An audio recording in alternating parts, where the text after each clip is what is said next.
Hello and welcome, everyone. Hopefully you enjoyed that opening movie. Why don't we make our way over to Roll20 and find out what is going on tonight on Halloween of all nights.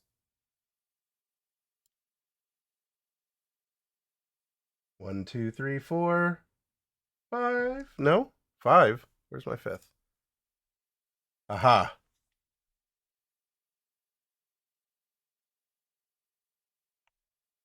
Ah, thank you, Fluffy. We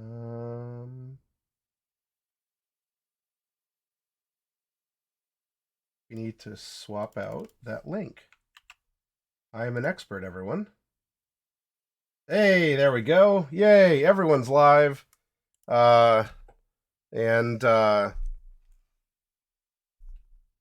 yes, it is Halloween. There's been an ongoing tradition here that we tell something kind of scary, something a little spooky, maybe something even kind of compelling, as the Halloween stories have all leaned into an emotion of one kind or another, not just fear itself. That's the expected part. That's the easy part. So I guess we'll have to see what tonight holds. But hopefully you all out there are having a wonderful Halloween yourselves. Whatever you ended up doing to observe, celebrate, or just, I don't know, enjoy it in some way. We are not having audio. All right, there we go. Now the players should be able to be heard. And if I turn up the background music, we also have background music. It's like magic, which is very dangerous in this system. I don't suggest using it. It does cool stuff, but in a world we haven't where discovered any, so in a world where magic shouldn't exist, this is not Dungeons and Dragons. It's not like, oh, magic, sure, just flick of the wrist and there it is. Well, it's like the saying goes: any sufficiently advanced magic is indistinguishable from technology. This magic is not sufficiently advanced. Yeah, this is very old old style. But welcome to all of you. Here we are. It is another Tuesday. It is a role-playing day. As Tuesdays have in itself become their own sort of, I guess, special day here on the channel. Very much enshrined throughout the Chroma Company and the various stories that have been told here, and celebrated once more with what I hope will be a grand and satisfying conclusion to what we've built. But I guess there's only one way to find out if that's the case, or if if this is going to be a crash and burn, or somewhere in the middle where any crash you walk away from is a fine landing. But let's give a shout out as Coffee Cat here. Coffee Cat Presents is a fellow streamer, and so I'm going to give you the shout outs right now. Oh. Well, thank you. And for those of you who may want to follow along in other role-playing, storytelling, shenaniganery, sometimes art, maybe an occasional video game, please do check out Coffee Cat, who does those things. And you can find you can find Coffee's art all over this channel and others. Tomorrow for you is Vampire, set down in Texas, and then after that is D&D, set in the world of Zuviwow. You are busy. I am always a busy lad. You're an interplanar traveler. I'm a player both here and in Derek's games as well, and so yeah, I'm on stream on Twitch at least 3 days out of the week. That's true, because every Sunday you're out in California. So, wow, that's a lot of frequent flyer miles. Man, I wish. Yeah, that would be cool. Well, here you enjoy your Zaw, and I will continue to move and scoot along here because we'll get into your characters with a bit of a touch on everything in the recap. So we'll go from one extreme to the other. Let's go over and say hi to Ivalon, who's piloting Claudia. I hope that you're doing well. Welcome back. I'm excited. I'm excited to have you here, and especially to see, well, how things might play out for you. How have you been, I guess, in or out of character? I don't really go in character when I'm not in a session. Claudia's right where I left her.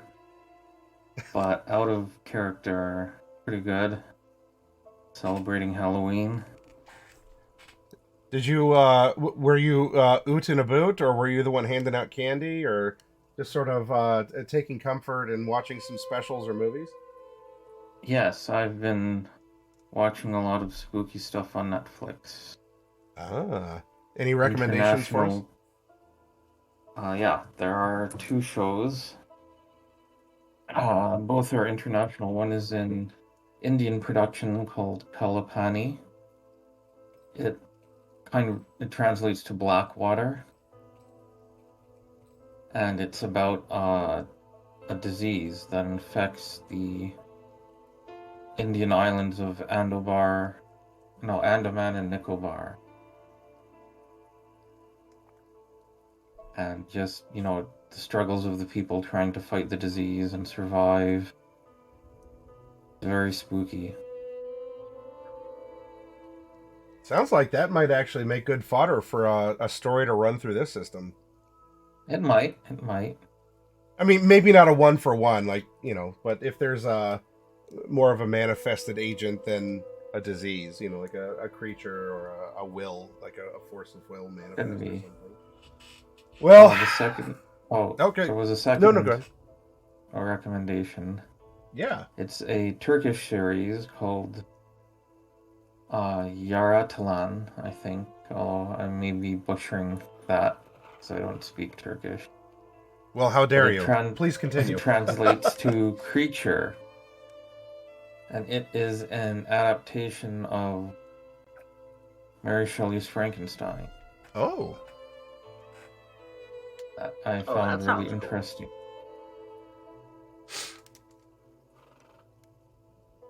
Well, I appreciate you sharing your interesting picks on some motivation, and hopefully for all of you out there who are watching, whether now here on Twitch or later, hi YouTube,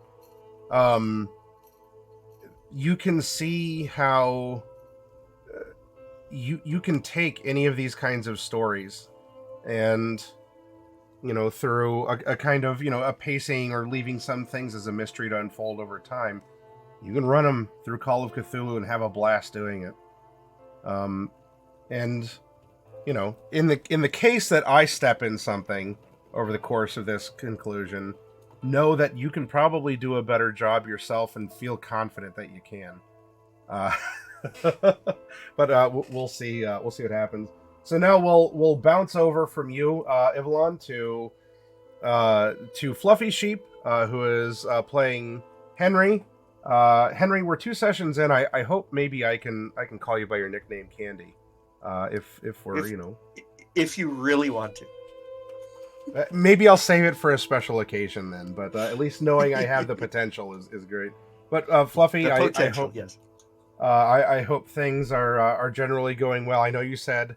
You got 6 to 8 inches of snow. Meanwhile, over here in Ohio for Halloween, we had some a dusting came down, and everyone out on the streets was like, "Oh, it's Nightmare Before Christmas," or we should be caroling while we're trick or treating.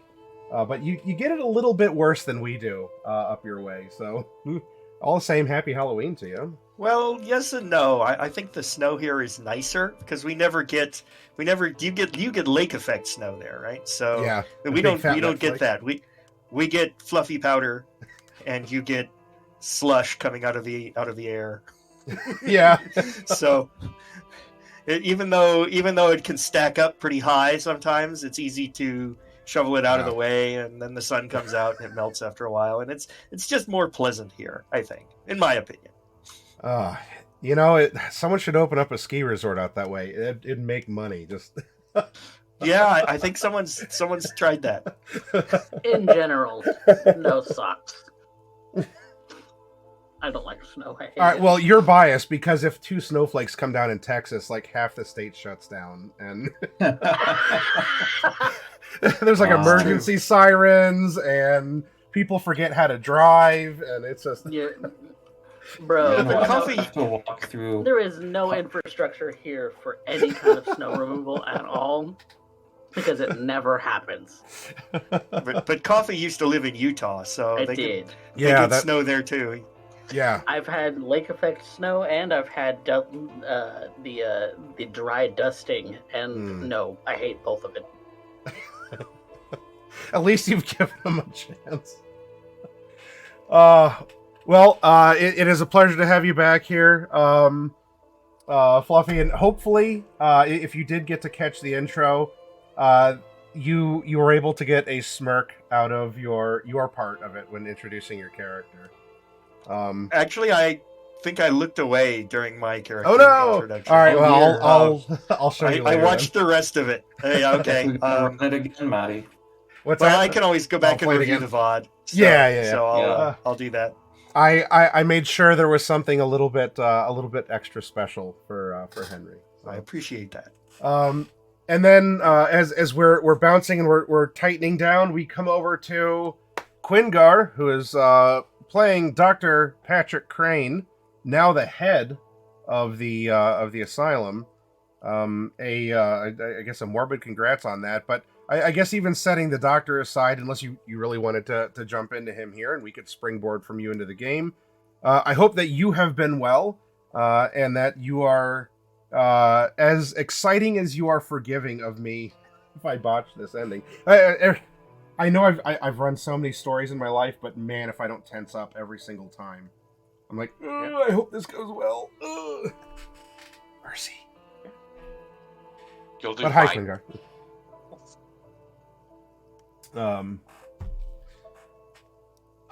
Did you do anything for Halloween, by the way? We took the daughter to trick or treat down Main Street, so a whole bunch of people just do businesses come out and pass out candy, and it was cold though. It was just above 30 something, and it was she had her bluey costume on with about 3 layers of clothes underneath it. Yikers. Yeah. Oh. For that 30-degree weather. Yikers. Yep. We got about halfway through and she was done. She was like, nope. For just turning 2, she very much was like, nope, I'm done. Let's go home. I've got enough candy. Yeah. You're not going to let me got eat most of this anyways. She's got like 7 more years of quality trick-or-treating left, so it'll be okay. It's fine. We can chalk it up to her being 2. Yeah. Well, let's take a fun family night out and send us right into the Depression era in Dust Bowl, Oklahoma. Yeehaw. Let's dive in. For those of you joining, and it may be a refresher for the players, but I mean, they're the ones in the seats who have been experiencing it. That is where we're at. It is almost actually Halloween, 1936, here in the great state of Oklahoma, primarily here in the town. I mean, calling it a city would be very generous. Maybe even calling it a town could be, of Supply. And we are we had all of our investigators ended up coming together for their own reasons, either by just being here, living and working here, or finding their way here for other reasons, for a fundraising event for the state's first asylum that actually opened out of the fort that was decommissioned. And when the state turned into a state, the federal government gave it back, and the state said, we need an asylum, and they got an asylum. Now, as a part of this, there were things going on. People were moving in. This brought in infrastructure, electricity, phones, all kinds of funding and roads and such. And well, that's expensive in and of itself. And the doctor who was running the asylum here, Dr. Warburton, also had various projects. The cutting, bleeding edge of care. And maybe, as we found out, that was kind of a literal interpretation of his type of research with the cutting and the bleeding. As things came to a head here, and during the speech here in this garden party, modeled after a fairy garden, to play into the lore and the themes of Halloween. It's a time of great liminality. And it's when the fae and the fairies and the fair folk are most active. And it was, of all things, maybe not the scariest. It was kind of pretty, but a lot of people wore their costumes. There were VIPs and others, or at least the adjuncts of them who were here. And one of, probably the most abrasive or violent of the patients or inmates, or you call them a great many different things, had apparently planned a bit of an uprising. And for a moment there, for a very tense moment, the inmates were running the asylum, as one of the orderlies was cast out of a window and was impaled upon a microphone, creating quite the scene. A combat ensued where there were some others who had come out slashing. The sheriff's deputies that were here also got involved, and each of our investigators stepped up to do what they felt was right for them in the situation, both before, during, and after. And curiously enough, towards the end, a fourth patient was lugging out some sort of a large device attached to a generator, produced a great amount of electricity, and Joe here, the ringleader, ended up impaling Dr. Warburton with a giant probe, which had, not only pierced him, but sort of engulfed his body and that of Dr. Crane's nearby in an electrical field. One doctor passed on, and the other got promoted, as in the wake here of these events, Dr. Warburton was no more, and being the next ranking physician, psychologist here, Dr. Crane got to take over, which helped in the investigation that followed. And it wasn't just the doctor who was investigating, as we have a current resident here, our private detective O'Neill, Claudia, was also looking into what happened, as she was working security. And I mean, there's either personal or professional curiosity to pursue as well. And for the others who were visiting, not so local, unless they defied the FBI, who did come in rather swiftly and set up a pretty stern cordon as they were going through records and conducting interviews and such. But everyone was asked not to leave the county.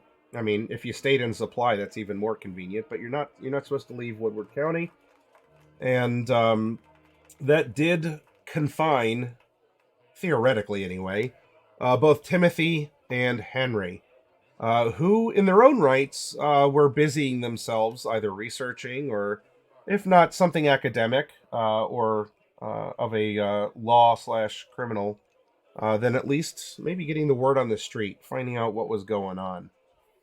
And, well, this is pretty much where we are going to find our investigators here. As we, in our last session, we had that very tense moment of combat and of a great many shifting of behaviors and things, and we're going to pick up during these next few days, while the FBI is working. You can see their cars putting around on the roads, and as at least Henry, and I don't know if Henry either willingly or unwillingly had sought out any of the others, but he could confirm that there were like police or FBI like stops, as it was forming a perimeter in and out of this area here. And you each had begun to investigate what had happened in the immediacy, because if nothing else, you're stuck here for a while. That is, if you want to be good boys and girls and not defy the FBI. Well, if you recall some of the details that were brought up, since you were looking into the things that interested you, brought up an interesting, well, hobby of Dr. Warburton, and perhaps some of the goings-on at the asylum. What I would like to do, I guess, before the springboard fully into this part, is there any particular clarification that any of you four would like, or a reminder on some details you were able to uncover about the former facilitator of the Western Hospital here?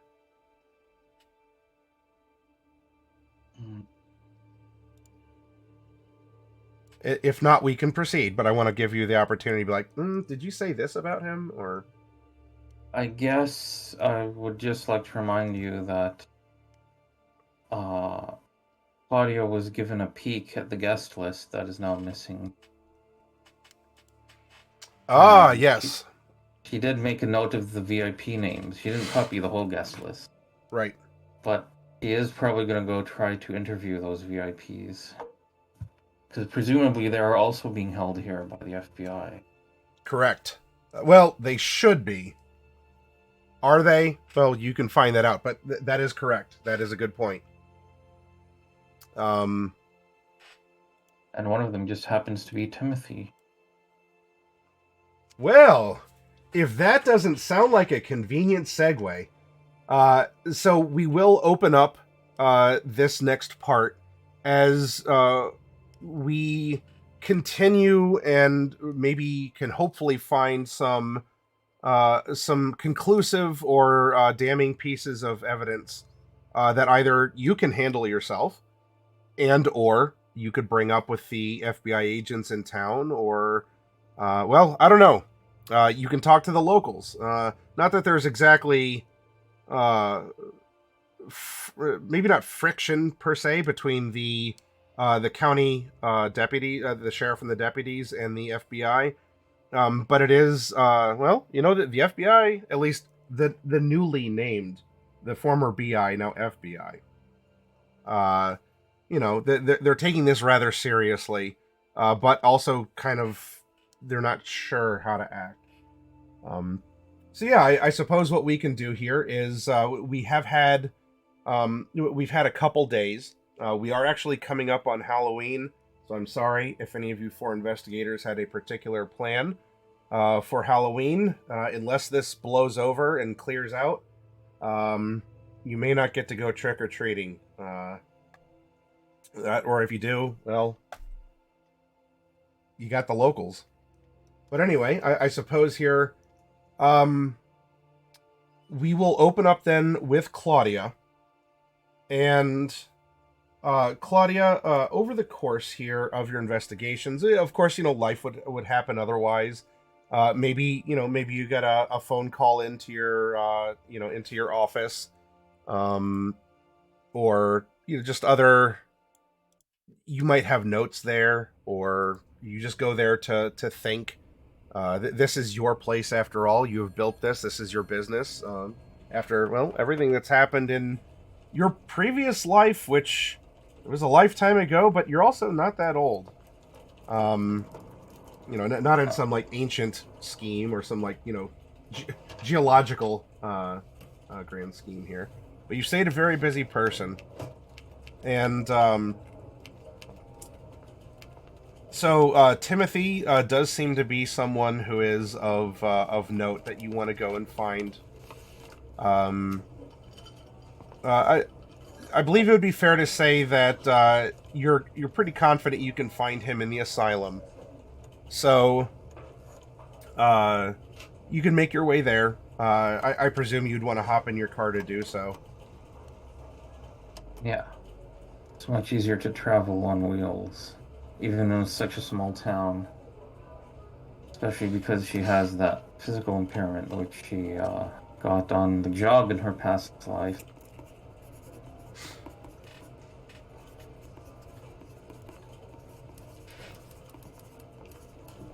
Make my way up to the asylum. As you leave your... Oh, go ahead. Also got some questions for people who work there that need answering. As you leave, there's a...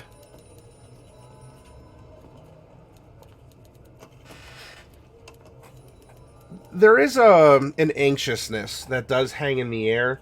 Not that people still aren't out living their, living their lives, but it is a topic of great concern and chatter among people when, an event like this happens, let alone, this distant branch of the federal government moving in and doing what they're doing. So you can sense a general tension, and without doing anything specific to pick up on it, you can easily imagine that there are all kinds of rumors that people have and are spreading about, the nature of things, or the cause of things, or, did you know that this or that, or, well, I suppose that it was one thing or the other. Probably a lot of talk of the devil. Well, especially this time of year, and given the overwhelming religious compulsions of the people in this area, yes, this is definitely a time for the devil to work his plans and foul magics. Well, Claudia likes to keep her ear to the grapevine, the rumor mill, just to stay, on top of current events. Because there's no Twitter back then. Twitter is literally people's mouths moving, gossiping. She doesn't believe a supernatural force was involved. She thinks someone must have worked with, what was his name, Joe? Yep. Yeah, must have let him out.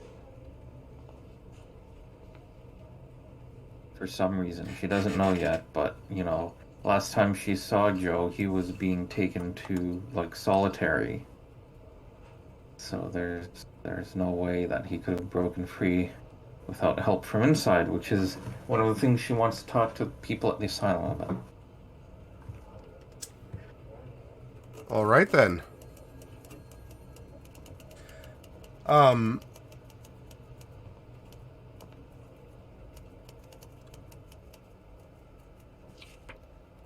Yeah, while you are... Oh, go ahead. Yeah, I was just going to say, she also wants to question the VIPs, because they are... her suspicions are most likely that it's someone who's not from Supply, someone who's come in recently, which is why she's, going around and tracking down and interviewing the VIP. So, Timothy might be a suspect.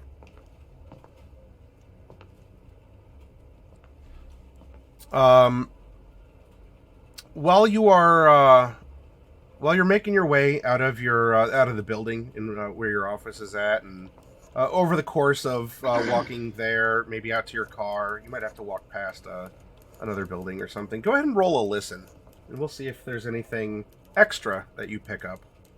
You are very contemplative, so There's no I believe particular she's bonus or listening penalty. But... more to the voice in her head than she would be to outside, especially with a roll like that. Yep. You are a detective. Internal monologuing is, you have absolutely passed an internal monologuing. So it's just, I knew he was trouble the moment he stepped into my life. Oh, that I'm a fan of the one that's it goes something like and the broad stepped into my or the leggy broad stepped into my office. She had too many legs, like 6 or 7. Just kind of a Way too many legs. way too many legs. But you know I what? don't know, Appropriate some for a people game. are into that. But for a game of Call of Cthulhu, appear in the hero zone. maybe just the right amount. The stars and the legs are both right. All right. So you make your way out, but it does look like not that people are hushing around you, but for the couple of people you see on your way out of the building, where you're renting your office and everything, and maybe out to the car, there are people. They are twittering each other. They are peeping at each other as well. So I don't know. Again, probably just the usual amount of gossip. But you have an asylum to get to, and so you hop in your car, start her up, and hey, there we go. Everything works. And you don't die in a horrible explosion. Awesome. Wow, that would be a shocking twist. Gotcha. Happy Halloween.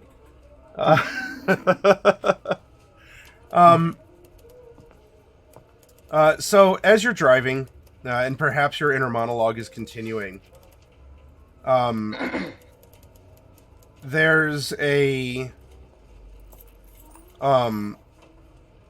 you hear a voice from the back of your car, and it's a very familiar voice. It's that of Fawn, the young woman of indeterminate age, but late teens, early 20s, maybe.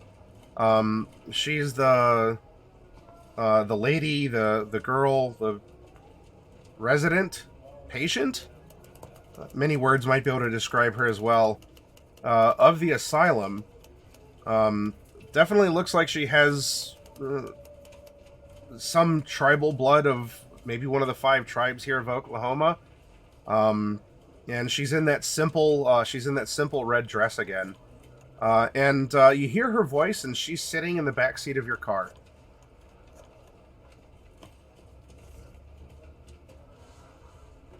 And she says, "Miss O'Neill, may I ask you a question?" Well, I'm sorry. That might have sounded dumb. Because I already asked a question.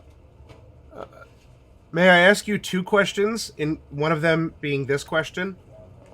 How did you get in my car? Through the door? Was I supposed to go a different way? I mean, you could have used the door to my office.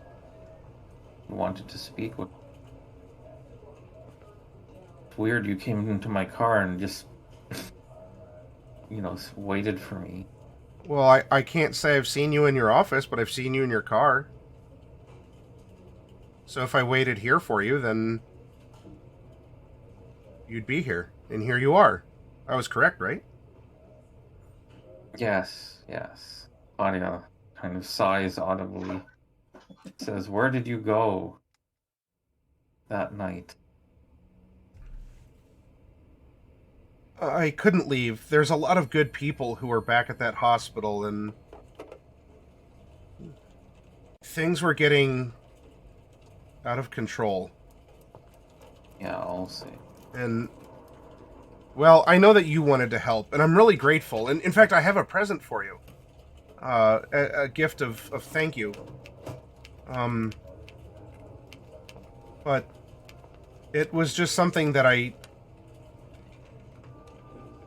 couldn't leave. I'm sorry. Well, as long as you're alright. Can't keep running away from the hospital. It's not a very good thing to do. Doctors are probably worried about you. Well, maybe. Not all of them. Well, the one who does care, Dr. Crane, he might be upset, but I'm kind of special. I'm allowed. Well, maybe not allowed to leave. I'm not minded if I leave. Everyone in town knows me anyway. At least I think so. So, Maddie, as the Yeah. keeper, I'd like to ask you if that's true. If she's actually a known quantity that just wanders around the town and everybody actually knows her. No, in a sense, yes. Like, there's with the asylum in town. She is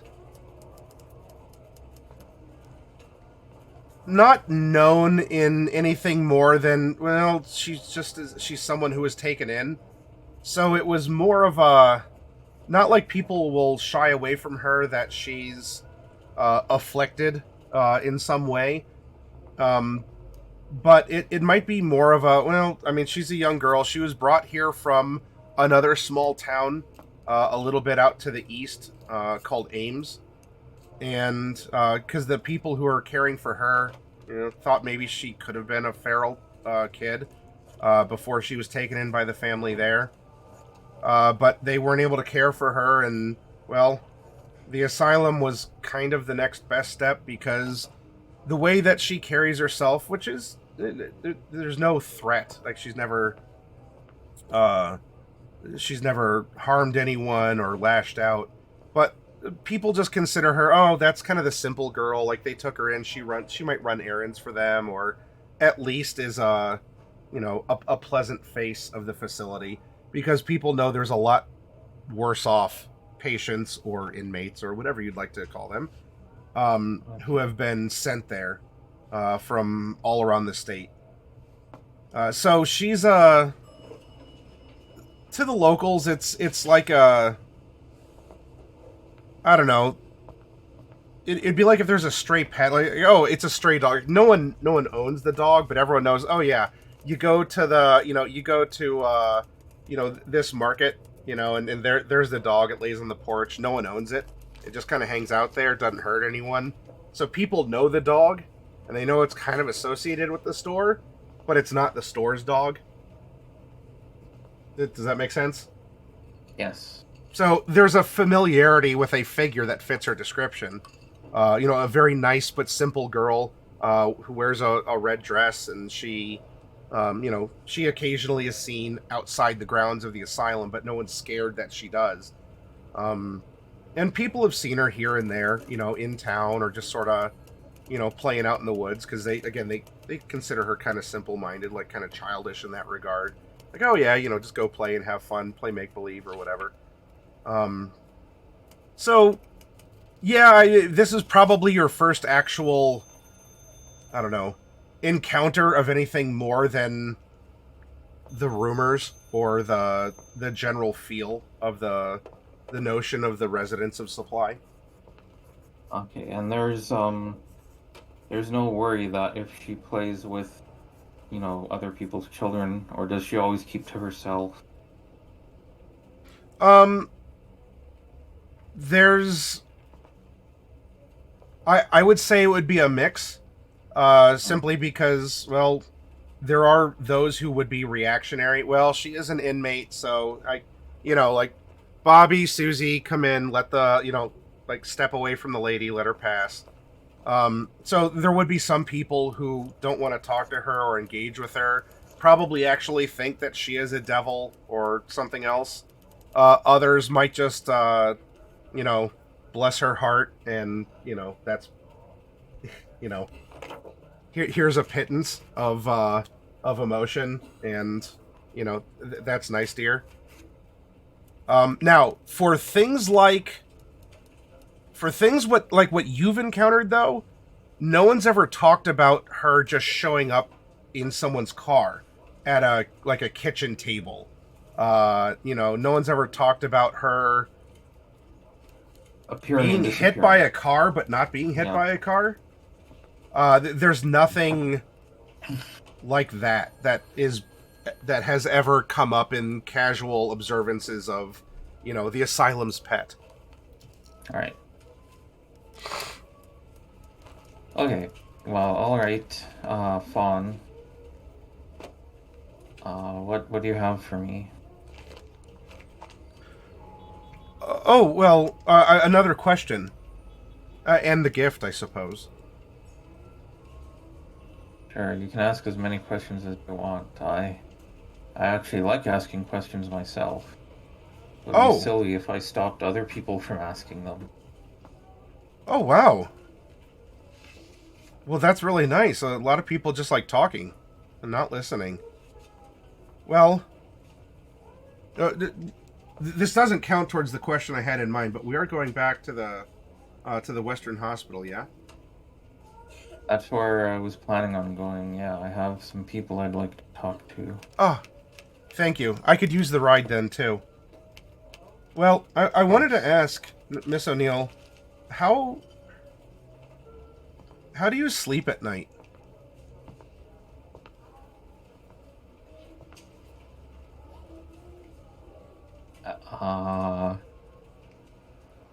You're welcome to take that as, is it a loaded question or not? It was asked with an innocent enough tone.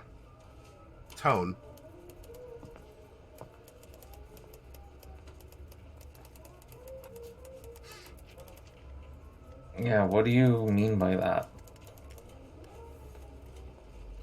Oh, well, when you sleep, do you just like close your eyes and then you open them up and it's the next day? Do you ever, I don't know, do you ever dream? Do you ever feel things? Sometimes. I think everyone dreams. Well, not everyone remembers their dream. What do you dream about?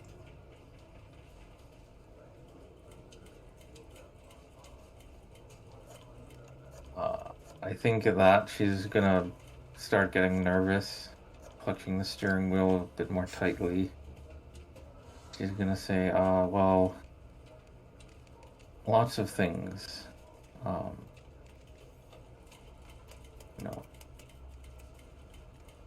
It's always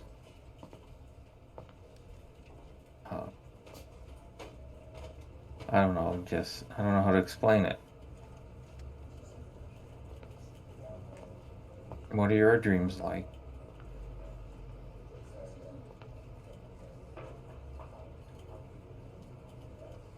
I don't know. Every time I think I'm dreaming, I just don't think that I am. I don't really remember. Maybe they're more like feelings than dreams. From what I understand, people just can describe it like, oh, I go here, or I say this thing, or I do something. And it's more like... Miss O'Neill, have you ever dreamed about feeling the wind in your hair? Like, just the feeling. Have you ever felt the wind in your hair when you dream? Or maybe like you're falling?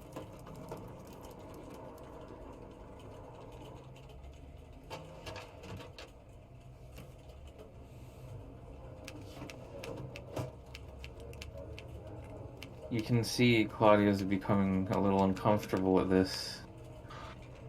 And she's going to say, yes. But have you talked to Dr. Crane about these dreams? He's probably a lot more qualified than I am.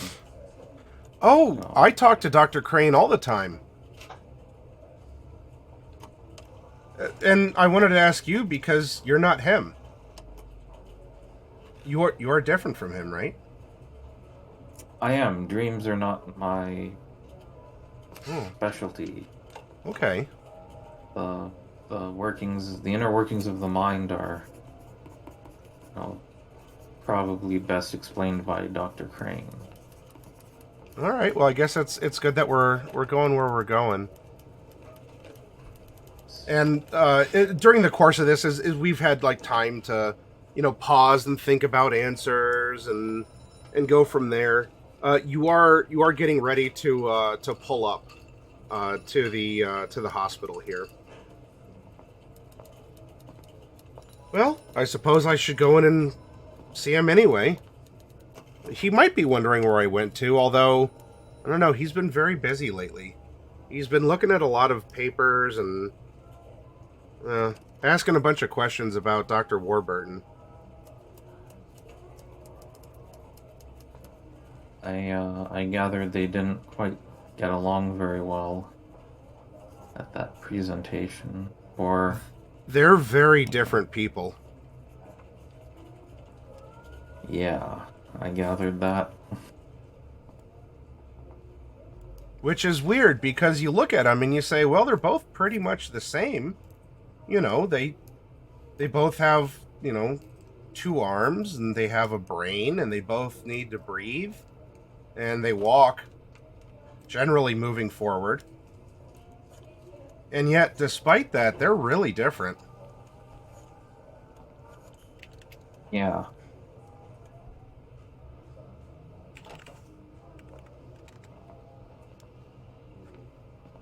Is that yeah, kind of a, what? No, it's more of a, adult humoring a child. Yeah. Okay, They're right. different.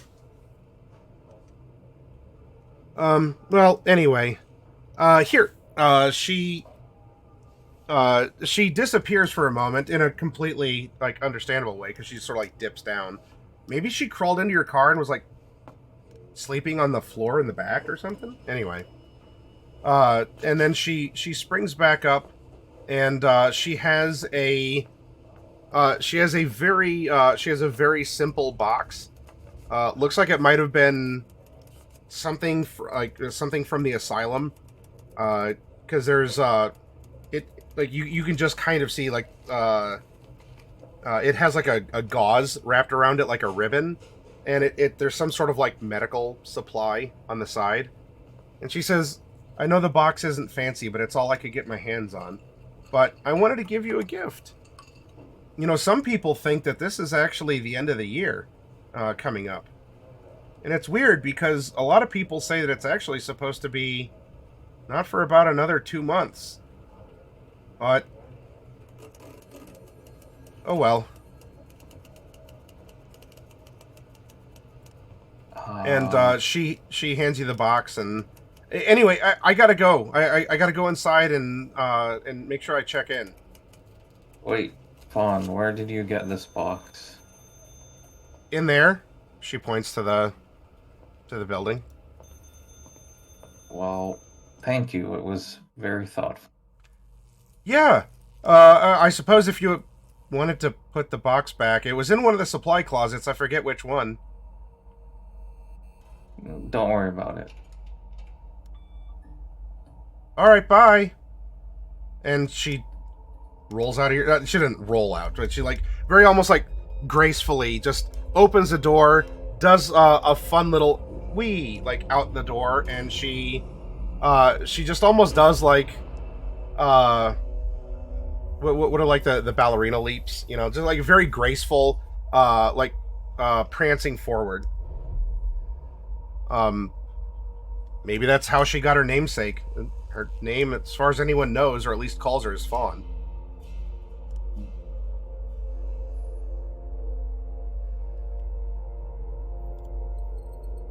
So Fawn has left your car. You're in the parking lot. There's a distinct lack of violence and bullets. Congratulations. It is daytime, and you're holding a box with a piece of gauze wrapped around it like a bow. But you're here to talk to Timothy, and so what are you doing here? Oh, I'm gonna head into the hospital. Okay. Yeah. And try to get someone at the front desk, probably a nurse.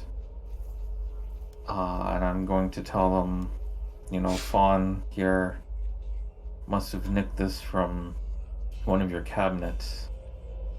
But here you go, and she'll give her the box. Oh, okay. Rattle, rattle, rattle. Oh, okay, then she unties it. I don't know if we can use this gauze again, but well, I suppose it's the thought that counts. Oh, bless her heart. Fawn she's a nice girl. I'm sorry if she might have, I don't know, upset you with her presence. Or present, in this case. And she opens up... Unnerving, but I'm fine. She opens up she opens it up and she says, "Oh, she made one of these for you too." And she holds up in front of you something that looks kind of like a dream catcher. The inside of which, though, has the twine around it, in kind of the shape of a star, but it's a kind of a crooked one. Like this is maybe she's not the best at arts and crafts, but an attempt was made. But perhaps more fascinating for you is that in the middle of the star, almost like where like a spider hangs out in the middle of its web, in the middle of this dream catcher is a wooden whistle, a very familiar looking one.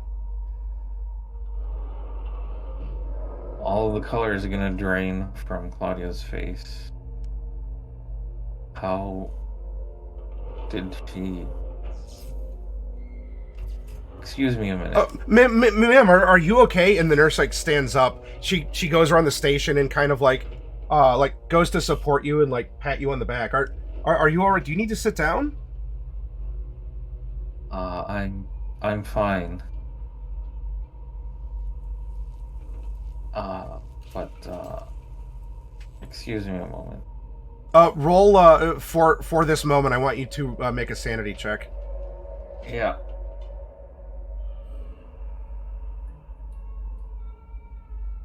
Boop. Oh no. Oh. Okay, that's a 100. Congrats. 100. All right. Well, as Is 100 like an ace? It's both high and low. No. 100 is technically a fumble on most skill checks. Yeah. Sanity is not really a skill check. Yeah, it's kind of its own thing here, but we'll You can't fumble your sanity. go ahead and roll. My brain fell out. Let's do a 1d4 here, as this is something that it seems like such a simple thing, but it also could be quite a okay. 2. All right. Well, yeah, you only lose 2 sanity. That's not too bad. Not enough to get a temporary insanity or have to try and rationalize reality with an intelligence check. Otherwise, you face a temporary madness. But hey, if you're going to go mad anywhere, you're going mad here. You're in the place for it. So yeah, you said the color drains from your face. The nurse like comes around to help you. She She's she gonna grabs some paper and snatch- is like waving it to fan you off. I'm sorry. Go ahead. Yeah. Well, when she comes over and is concerned and waving, Claudia's just gonna snatch the dream catcher and like grab it almost forcefully, and she's gonna turn around and head directly back to her car. Oh, She's going to. I don't know if you want me to continue, but she's basically gonna drive back to her office to open up that safe that we talked about in the first episode. yeah. Well, yeah. Go ahead. And yeah, she's kind of at the moment she's not kind of worried about speed limits, but again, the speed of cars back then is like, I don't know, 40, 50 miles an hour. So it's she'll definitely be going a little fast. Yeah, so she'll get back to her office and kind of fumble with the safe's mechanism a little bit. All right. Maybe her hands are shaking from the You gotta try loss. the lock a couple times because maybe you accidentally like shivered past your combination. Yeah, exactly. And what do I see? You see that your whistle is not in your safe.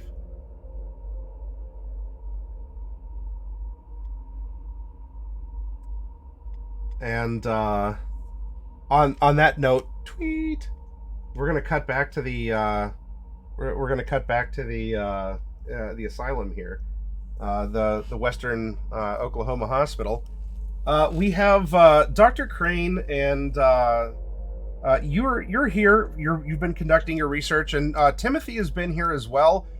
If I'm recalling correctly from last time, you two were kind of colluding with some things that you had discovered.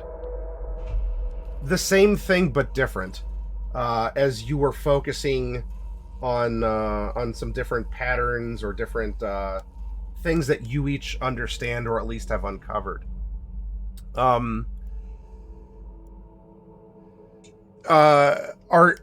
Do I find both of you together, or are you in different parts of the hospital doing different things? Either is fine by me. But what has this led to a closer association, or in this moment of now, where are you two?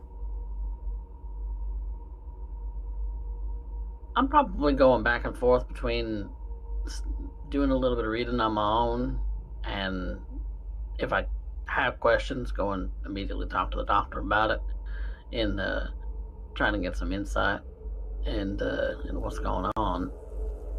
Yeah, I'd probably be in my office for most of that and just continue to read through records and try to get a better understanding. Okay. What do you make of this, doctor? He was, I don't know.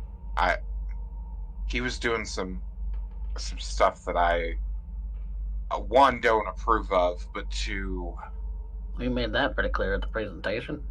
yeah, I don't know that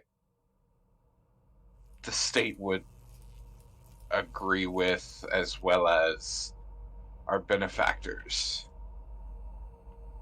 I'm at a loss as to why he would even think this was okay. His methods of treating? Yeah.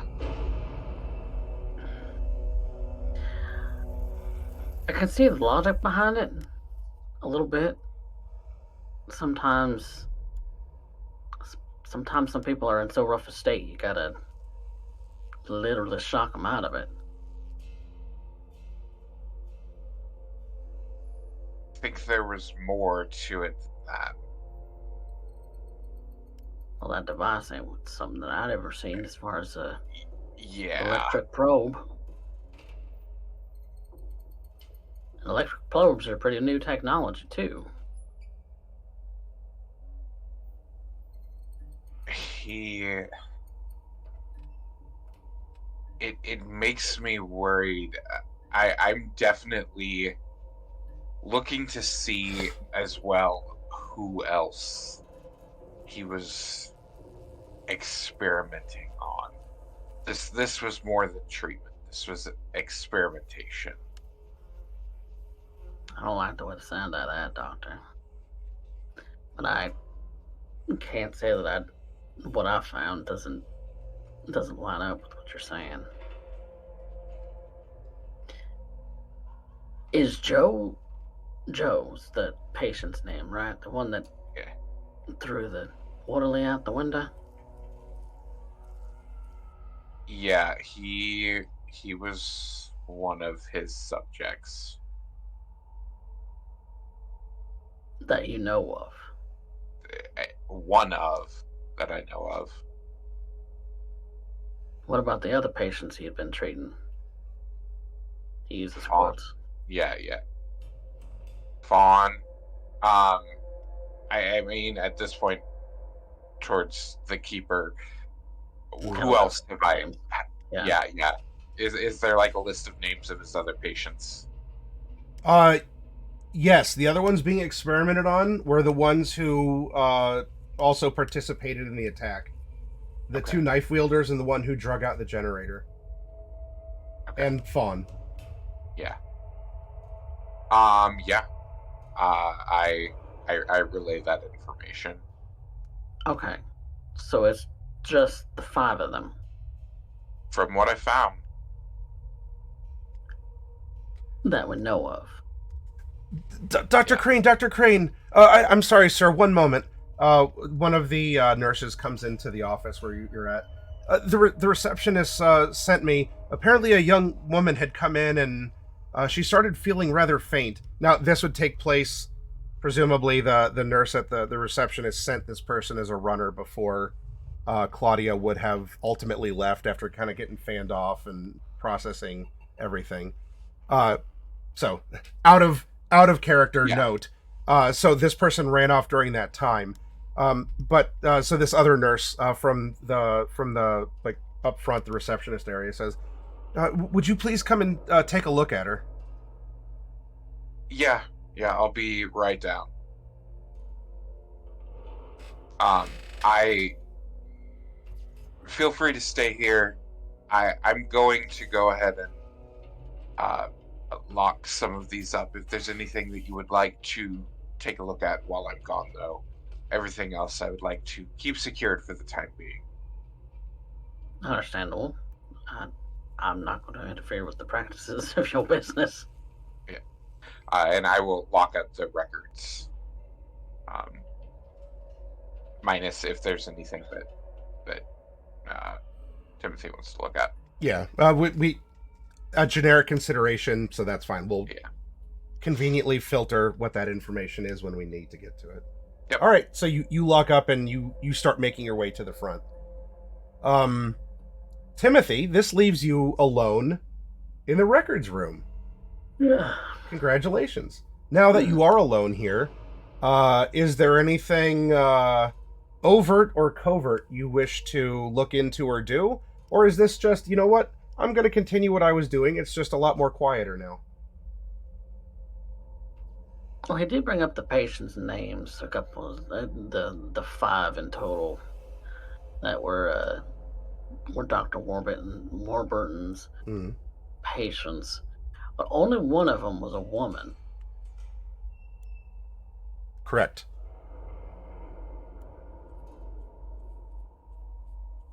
I'd be interested in her file because that's the distinct difference so far. Okay. I haven't met this woman at all. I haven't seen her at all. She wasn't in the attack. Not that I'm aware of.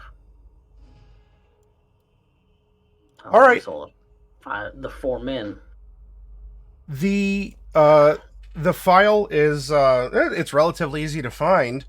though the ease of finding it is not doing much to help the, I don't know, extra knot of information that this is showing. Like, it just, everything is like just raveled, is like bunched up.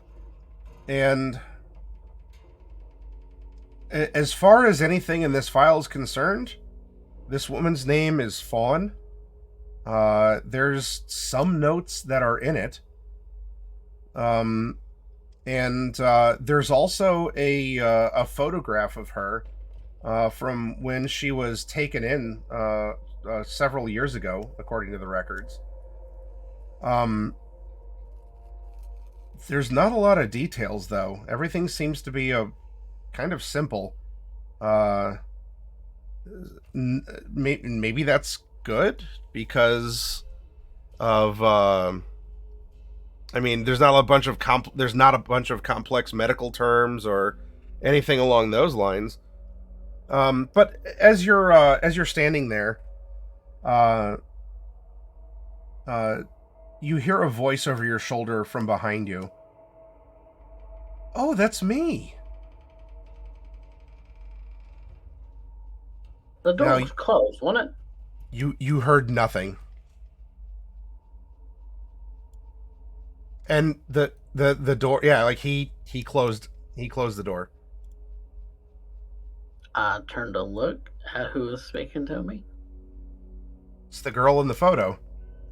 Pretty much the girl in the photo, actually. She looks very much the same and is in the same red dress. And I also recognize her from the road. Yeah. Kind of some shiny black hair. You make a habit of appearing out of nowhere, Lindy? Well, I move around a lot. Very quietly, I might add. It's not easy to sneak up on me. Oh, thank you. Eerily quiet.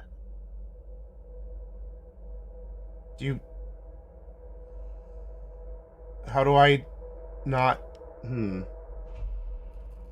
How do you want me to sneak up on you? It's actually kind of rude, darling. Oh. Well? I'm Tim. And you're Fawn, right? Yeah. Yeah, she goes to shake your hand. She extends her left hand out first. She's like, wait. Right hand? It's a pleasure to have you meet me.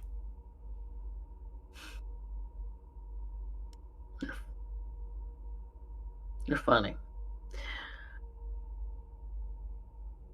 Now, this is going to sound a little weird, but you don't get out by the highway, do you? Yeah.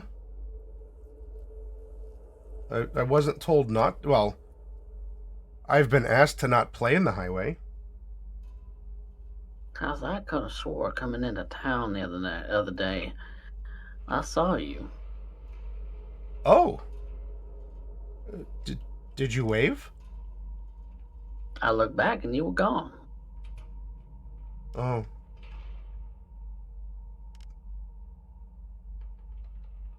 What was that rude?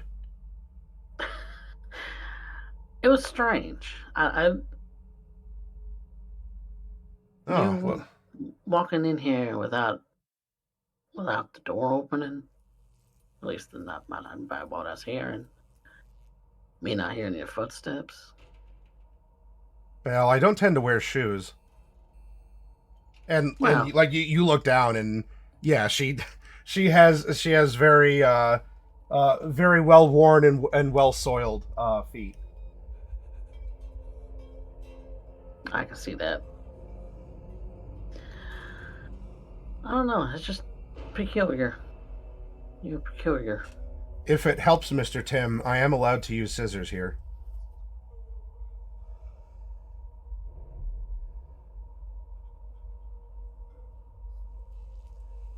Just be thankful I didn't have a firearm.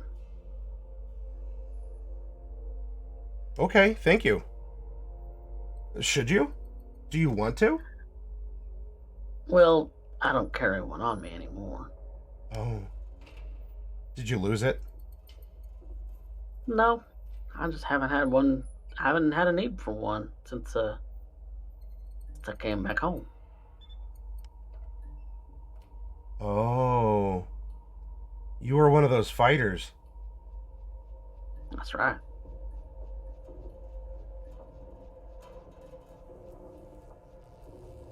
Mr. Tim, if you could not fight or even stop fights, would you?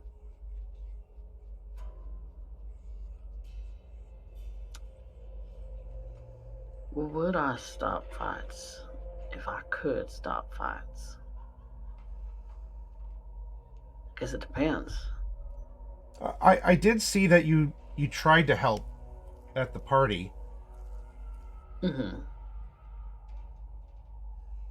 Do you ever wish you could do more? Lots of times. Mm. How do you handle not being able to?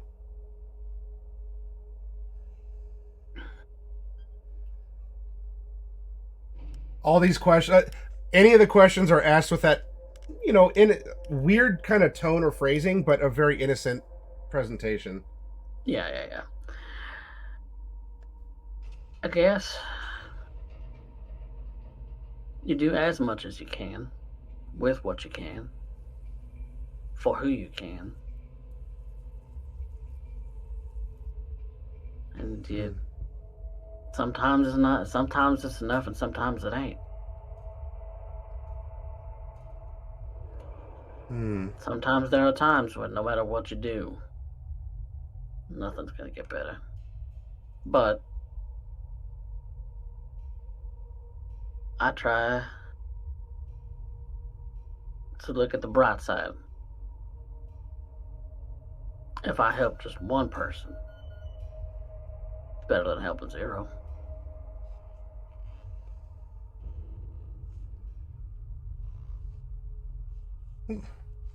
I never thought about it that way. Well, My time that night when the orderly got thrown out the window, I wanted to make sure that nobody had to see what I saw. yeah. Yeah, I don't like that guy. Not the orderly. Joe, Yeah, he's mean. I had a question for you. She actually kind of like perks up and kind of feels like important. Like maybe no one ever really asks her a question, like questions this way, but she feels like, yeah, I can answer a question. Yeah. So it was Joe and the other three boys. And you, who were patients of Dr. Warburton. Oh, everyone here is a patient of Dr. Warburton. But he had a particular set of treatments that he was doing for you. And for Joe, and for the other three.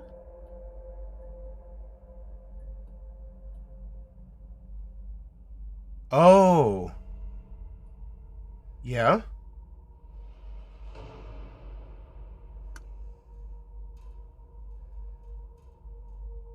What do you take in Dr. Warburton?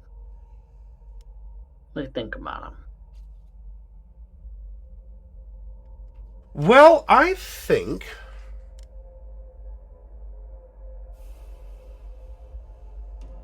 I don't know. He's a strange guy. I don't think that he liked me, but he always seemed but he seemed to like me. Maybe just not like me? How do I describe it? He was hoping that I can help the others because of maybe the way that I am, and then I'd be able to help them to let's see, how would she would try to imitate his voice, like go to like a deeper tone, like to help install a sense of innocence or even a shred of morality in those most afflicted. Morality. Well,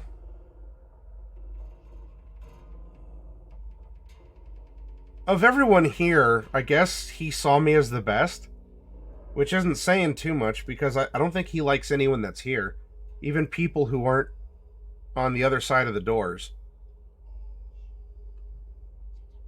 So he didn't much care for Dr. Crane, and apparently his colleagues didn't care much for the patients. Then what in the world was he doing here? He wanted to find a way to, I guess, help other people get better, and I don't know. I'm not a doctor. Did he ever try and explain to you what he was hoping you would be doing? Not really. Just that I would be helping other people to get better. That he was trying to take favorable qualities. She slips it back into the voice. Of me and try and introduce it to them. Kind of like a role model, I guess, but Being a role model is an important job. But yeah. was it just y'all being in the same rooms together? Just playing cards or something? Well, no. I was only ever in the room with Joe. And even then, I mean, for as dangerous as he is, I mean, he was always strapped down. And I was too, even though I really shouldn't be, because, I mean, I'm allowed to have scissors. But it was never tight. It was never anything that I felt, bad about. It was just always weird, I suppose. Oh, but anyway, he'd turn on a big machine, and there's a bunch of, what's the word for it? Kind of like fire sparks, but it's not fire. It kind of is. It's the stuff that's like electric sparks. Yeah. Electricity. Like those electric lights. And I mean, Joe would always scream and fight, and he'd say some pretty not nice stuff. And I can see why Dr. Warburton would want to try and help him. He's always been the nastiest guy. But I don't think those treatments ever made him any better. But I did want to help. Kind of like what you said. Although I was doing it before you said it. Maybe that's just your nature. It'd be helpful. Well, now I'm worried, because he's out there, and, well, he shouldn't be. I know it sounds mean for me to say. I'm allowed to be out there, but not him. And I'm really worried. No, not Joe.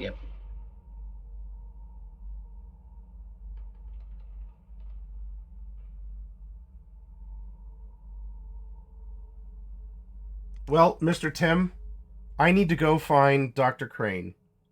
I really appreciate you answering my question, and you've given me some things to think about and some encouragement.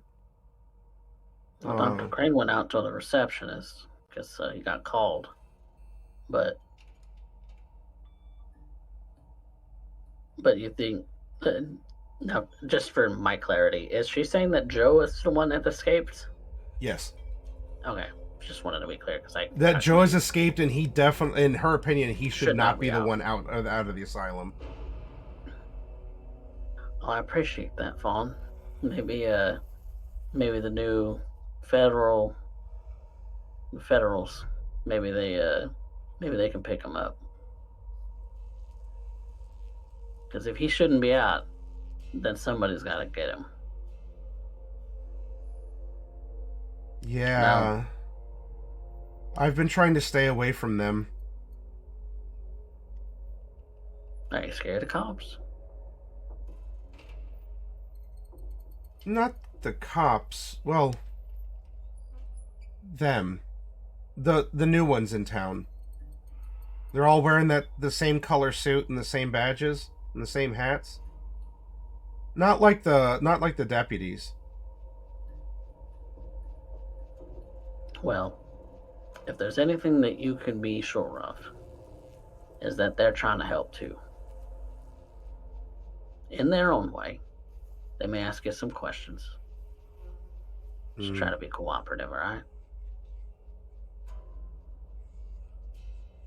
Okay. Because you answering my question's been very helpful. Well, anyway, I need to go. She's sounding a little nervous now. Like, just,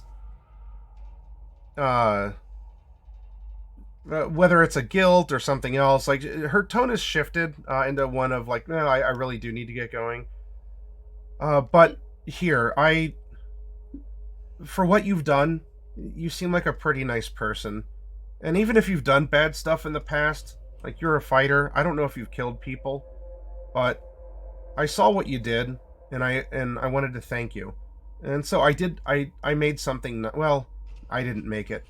I may be able to use scissors, but I'm not the best at some other things, like drawing. But I had someone else draw something. Oh? Yeah. So I asked her to do it, and she did. And I wanted to make sure that I gave it to you. So it's kind of a gift for me, even though I'm not the one who did everything. Is that okay? That's fine, but we only just met. You don't need to give me any kind of gift. Oh. Well, it's for people that I really like. And I don't want anything bad to happen to you, Mr. Tim. Especially not after everything that you've been through. Do you suspect something bad's gonna happen to me? Oh. I don't know. With Joe out there? And I know you said I shouldn't be afraid of him, but those strange men in the gray suits... These are strange times. And I just want to make sure that you're safe. Strange times happen to all of us. She takes a folded up envelope from her dress. I don't know. And she hands it to you. Well, good luck doing what you're doing. And good luck to you too. Try not to stray too far. You're probably safer better off here. Joe's out there, he ain't in here. She gives a smile and a nod, and she lets herself out the door. I'm gonna open up the envelope. What's in it? Okay. You start reading it, and it is written. You gotta kind of do a double take here. It's written in a handwriting style that you're familiar with. That's Jody Byron's handwriting.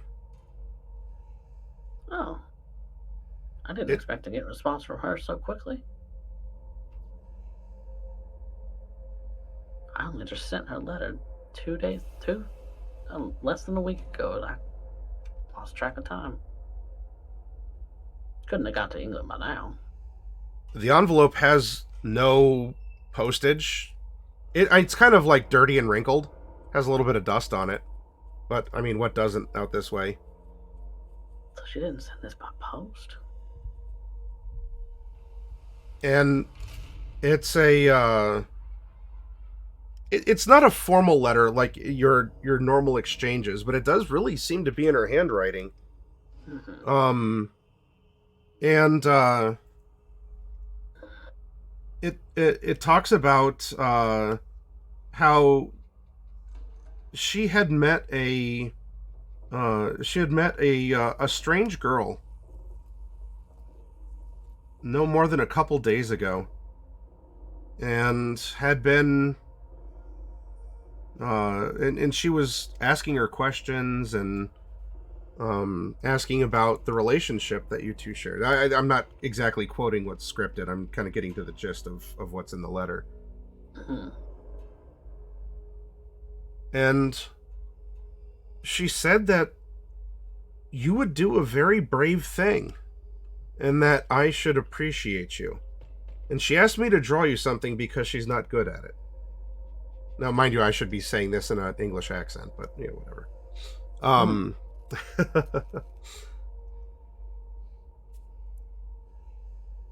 And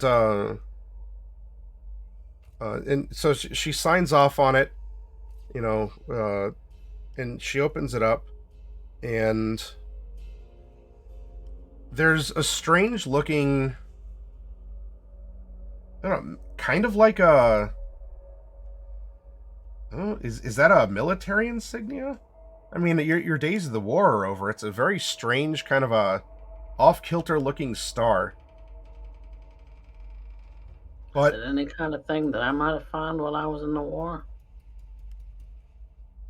But Jody signed her name in the middle, and there's a P.S. under the star that says that this girl said that I should put something important to you in the star. And so Jody signed her name there.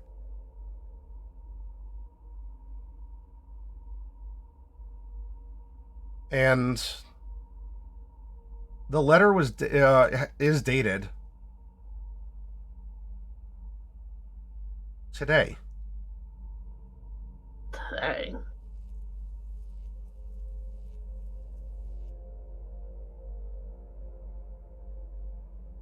Ain't no way that girl got to England and back.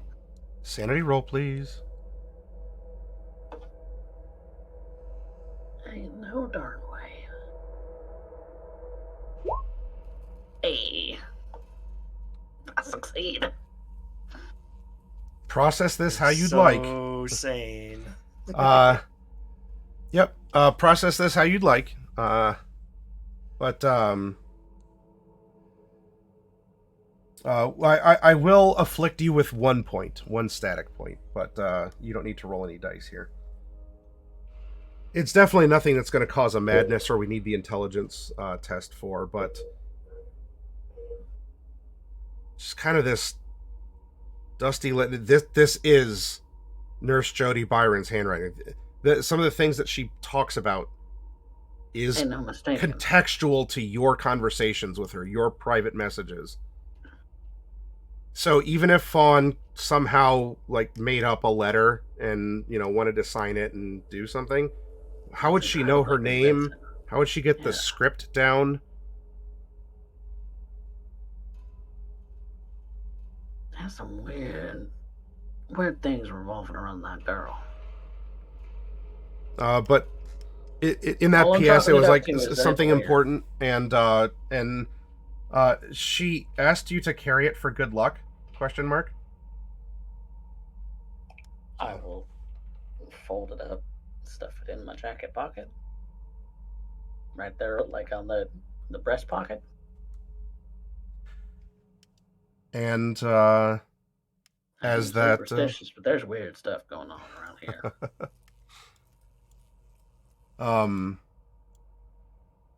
As you sit in that chair in the records room and you contemplate this and read it over, we are going to have a meanwhile across the sanitarium. Dr. Crane, you go out to the reception desk, and the nurse tells you that the lady ended up leaving in a hurry. It looked like she was suffering some kind of a near fainting spell after seeing the contents of a box, and she has the box right here. The term is hysteria. Yeah. So whatever the accurate, or well, whatever. But yeah, she left in a hurry, and you're shown the box. It's a box of some cleaning supply from the asylum here. A piece of gauze apparently was used as the gift. Um, the the present, it was described as it looked like a dream catcher with like a little wooden something in the middle. She didn't quite see. I'm sorry. It was just me because I sent the other woman to go get you, so I couldn't stop her. I mean, if they come back, we can do what we can to maybe, see if there's any assistance we can provide. But outside of that, did she say who gave the? I mean, you said it was a gift. Who gave the gift? Ivalon, did you mention that? Yeah, she said Yeah. Fawn must Yeah, have yeah, okay. taken this from a supply Yeah. closet. Yeah, that's right. Because it was, yeah. Here, just please return it. Yeah, yeah. It was a gift from Fawn. I mean, she's been handing them out to people. Like she gave me a gift. She gave me a gift earlier today, and she holds it up, and it's let's see. It must have been some leftover straw from a scarecrow from the Halloween party. And it looks like it was like it's been taken and it's been put into like the shape of a star. I thought it was cute. I don't. Maybe this is supposed to. It's to celebrate something, I suppose. But yeah, like if you look, there's a little I don't know. It would be something from.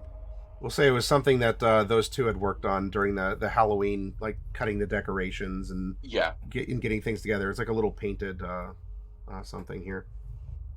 It's good. You know what? It might be to help cheer me up because what happened there was awful, Doctor. I mean, please don't let this affect my job, but I've been having nightmares about what happened, and just seeing what happened and knowing that Joe's still out there, and well, anyway. That kind of trauma is hard for anyone. I mean, personal experience. If you ever feel the need that you need someone to talk to, my office is always open. Yeah, well, I appreciate it. I just keep having a feeling of just growing dread, Doctor.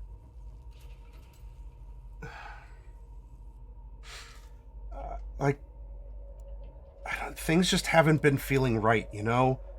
Just,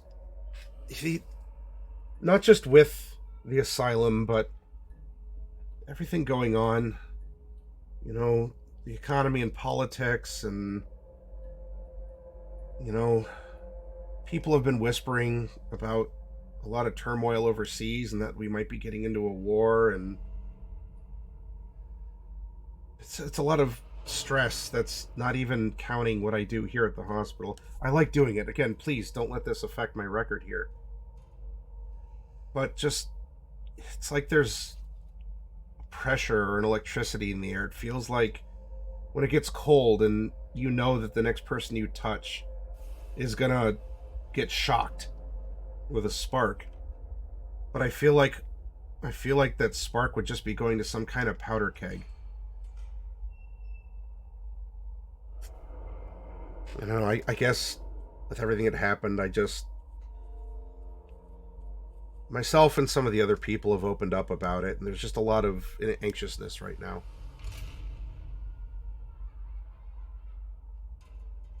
That's very understandable.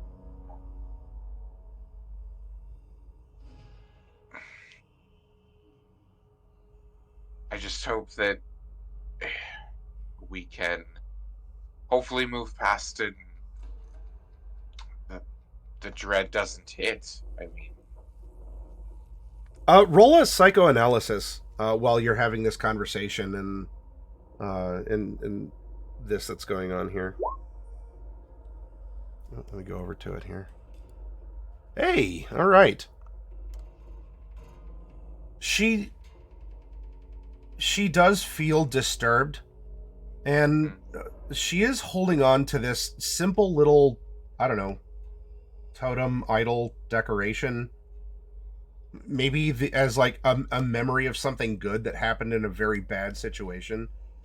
But as she talks to you and is emoting, you do see that she's taking a kind of comfort from this item. It's not exactly like a Golem Lord of the Rings, like precious, but the way that she is holding something like this would be of similar reverence to people who are, very devoted to a faith and might hold prayer beads or a cross or crucifix, or you're just noticing patterns of comfort being taken, and that this is at least helping her be able to cope, but that she is carrying a great weight, and there's very little chance that she's lying, that many other people are feeling the same way. That being the staff. I mean, you have your own emotions, or anyone else, but I guess her as an unelected representative of the staff, she's sharing a sentiment that you very firmly believe is an unspoken but deeply held concern. Well, anyway, I'm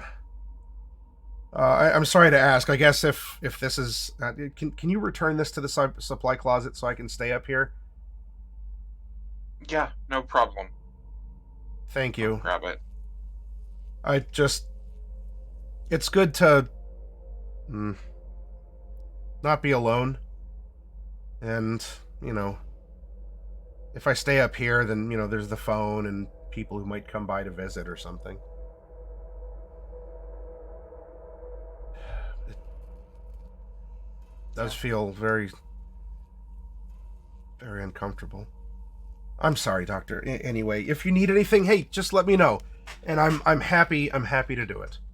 Except, well, I mean, the supply closet's all the way down at the end of the wing there, so thank you for humoring me. Not a problem. I'm gonna make my way to the supply closet.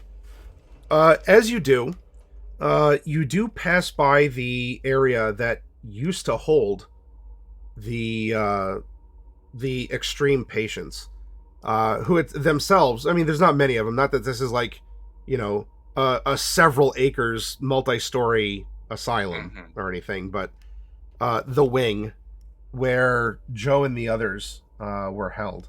Now, the one is still presumably in county jail. That's if the feds haven't done anything. But it's actually quiet here for once. Because before, I mean, there'd be screaming and rattling, and especially with Joe just saying all kinds of things. And, violent things, but not just violence for the sake of violence, like, I love the color of blood, or I'm gonna kill you. There was, like, some deep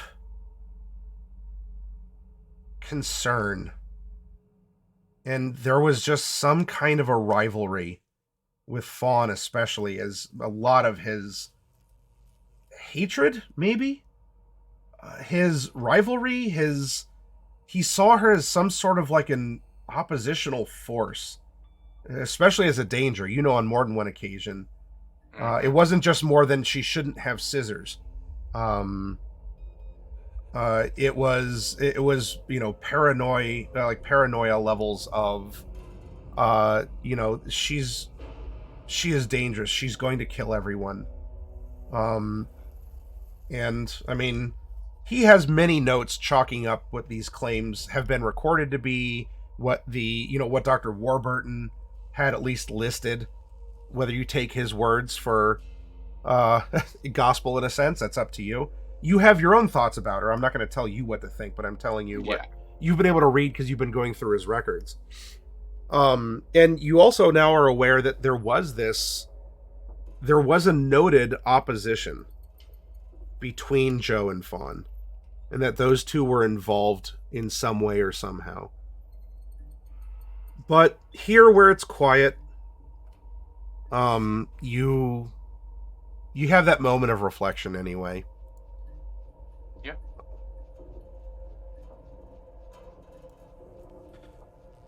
But anyway, you go to the supply closet, and you're able to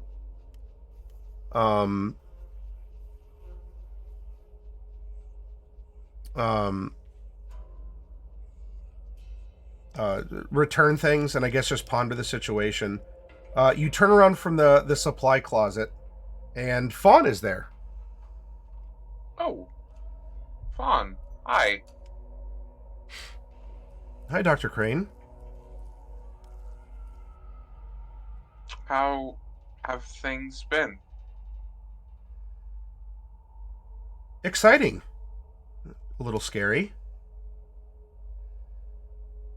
But, well, if it makes you feel better, yeah, I did go wandering again. But Miss O'Neill was kind enough to give me a ride back to the place. What have we said about wandering, Fawn? I understand, but I can't help it. I have to. I've always been that way. You know, Doctor. But I didn't hurt anyone. I know, but with Joe on the loose, and I mean, we have to. I'm responsible for you. What if you were to get hurt while you were out and about? Yeah, I'm really concerned about him being on the loose. But, well, you know what? I don't want to think about him, Doctor. Hopefully you won't make me. He is another concern, and I actually had a very good conversation about him with someone else. But what I wanted to do is, while you're here, I wanted to say thank you. And that I hope that you don't turn into a monster. Well, I hope that I don't turn into one either, Fawn.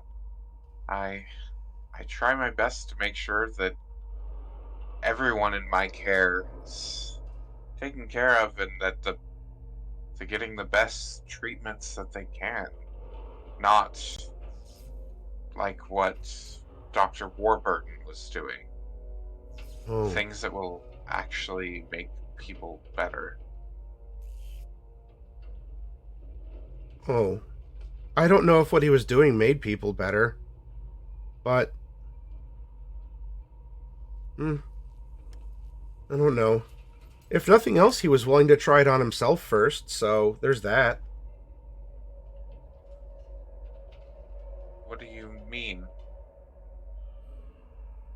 Oh, there was one night when I was helping him with his research, and well, he talked about just a way to try and become better. You know, become a better man, a more powerful man. And he was asking me a lot of questions. I wish I could help him more. I guess my parents are from one of the tribes. I'm not sure which one. And he just asked me a lot of questions about beliefs and spirits and, you know, things like that. And I don't really know that much because, well, I've always been a bit of a wanderer, right? Until I came here.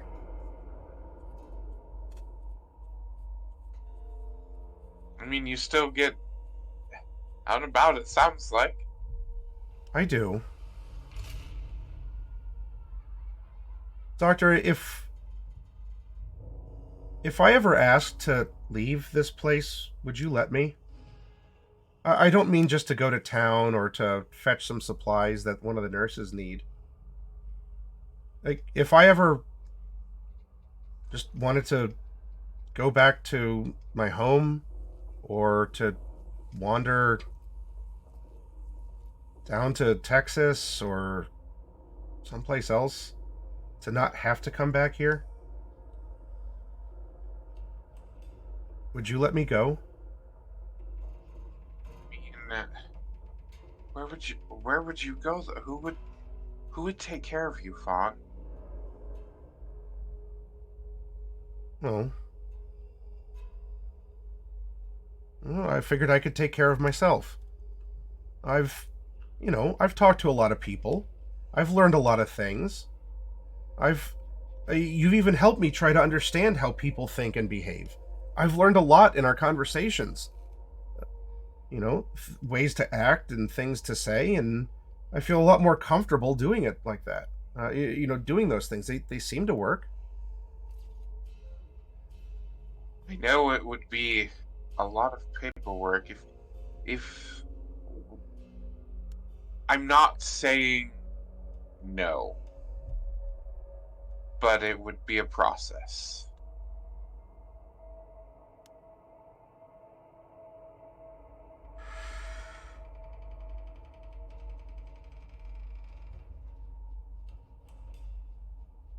Well, thank you for at least warning me about the process that would lead to it.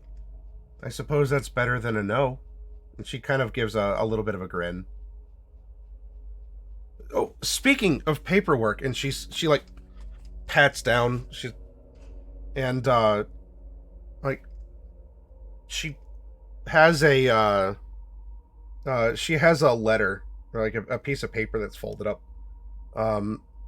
Looks like there actually might be like a couple pieces of paper that have been like folded up into quarters. Uh, the the paper on the inside looks older, like maybe a little worn and tattered. On the outside, it looks a lot newer. She said, "Oh, speaking of paperwork, look, you did something really brave and really nice, and you have for a long time. And well, look, I know what the nurses say about you, Doctor, but I think you actually are a pretty good guy." And Well, wait, what did the nurses say about me? it was what was it? It was of philanthropist? No, it sounds kind of close to that. It's Philan something. Yeah, we're not gonna worry about that.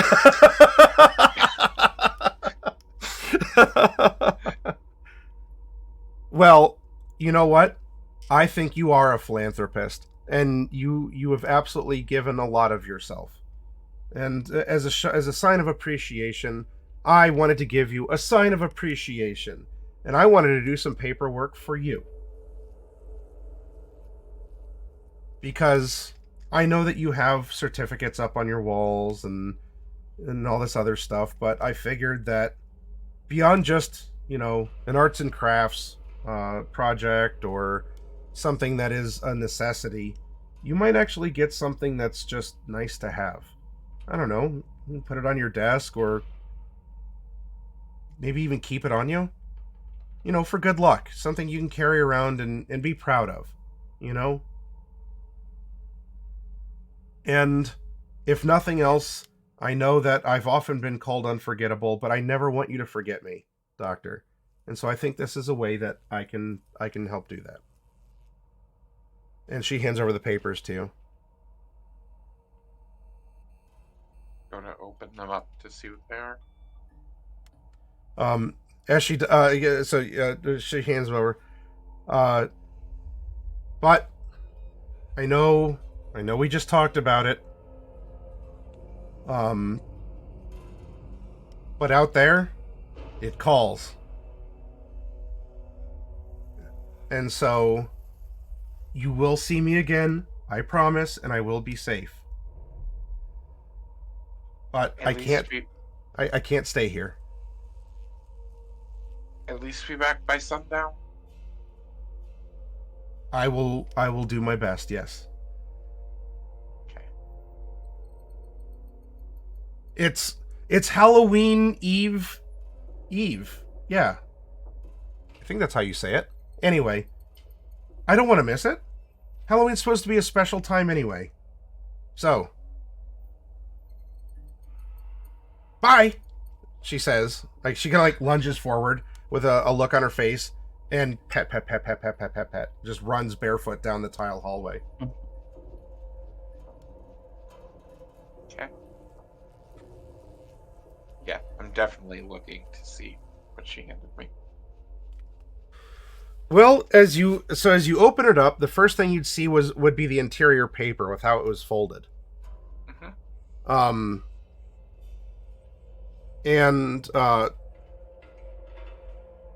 Actually, hang on. We'll reverse that. Anyway, the way that it was folded, it's the newer paper, and it's maybe her handwriting. Yeah, I mean, she's written before. It definitely looks handwritten. It's a shape, but one made with words. But words that, like letters, they certainly look like words, but it's something that you can't quite make out. And you're like, this is okay. I mean, maybe she just tried drawing like little wiggles or ornamentation, or I don't know. It was just like really cold and she was shivering and it was making kind of some strange. And so you look at the paper underneath and that is the letter you found as a child. The one that you could never read. And you just always kept it tucked away. Like, I don't know, you thought it might have been a secret code of some, enemy force, or, it could have been something big and, dramatic like that. It could have been, I don't know, just something you found. And it was weird. Or it could have been an old piece of a newspaper, then the letters got kind of washed and ran a little bit before it dried and set up again. I could never afford my little orphan Annie decoder ring. Yeah. Yeah, you gotta drink some more Ovaltine for that. Yep. And as you hold them together, and you're in this hallway, you hold the newer paper behind the old one as the sunlight from the day is coming in through the window. And this is... You still can't read it, but it's making sense. And I need a sanity roll before I continue with my description of that. Excellent. I need you to roll. I need you to roll a d6, please. Hey, bonus time! Gah! Man, of all the people to be the guinea pig, it's the psychologist in the asylum. Okay. Yeah. And let's roll an intelligence test, please. Now, yours is weightier for a particular reason, because you're getting an extra weighty thing from your revelation here. A success? Oh no! That's not what you want. You want to fail an intelligence roll. Yeah. All right. Well, let's find out what happens here. Dun, dun, dun.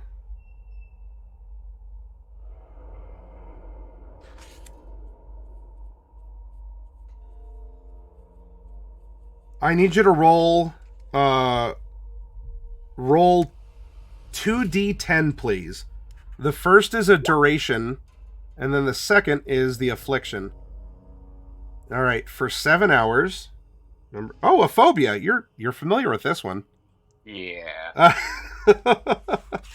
Roll a percentile now. 23.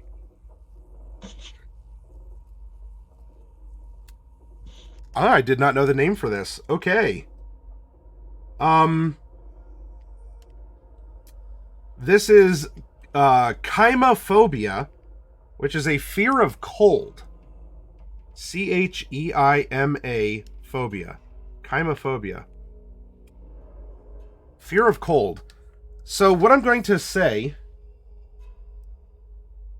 as you are reading this thing that you actually can't read, and yet your mind is capable of understanding, in this moment, in this wing, with the empty cells of the patients that were being tested on by Dr. Warburton,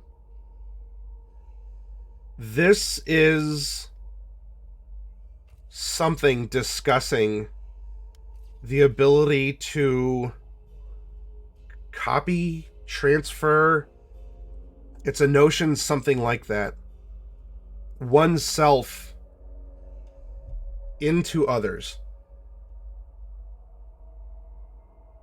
And that this is done in a way that invokes spirits, invokes a presence of something that should not actually be, that is relegated to fairy tales, that is relegated to fable, even various religious encounters that people have claimed to have or are even written upon in holy books themselves. And when this is clicking itself, that there is such a thing, you get a chill down your spine.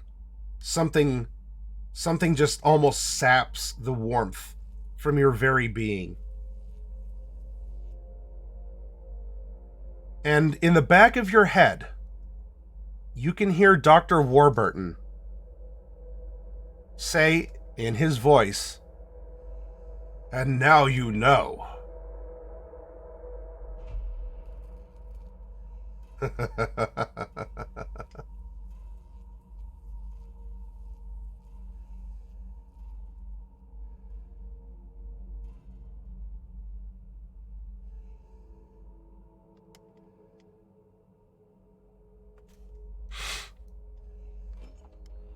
I will leave you to process this. Yeah. Hi, Henry. Where are we and what are we doing? Oh, do we not have Fluffy? He's entered the gray zone. He may have stepped away. I don't know. Okay.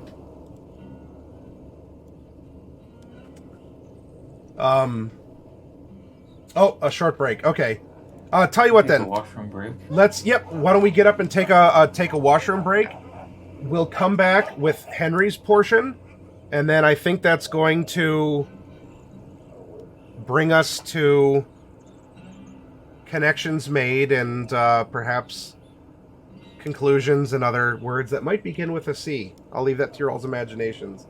So let's come back in 5-10 minutes or so, everyone, and we'll wrap this up. See you soon.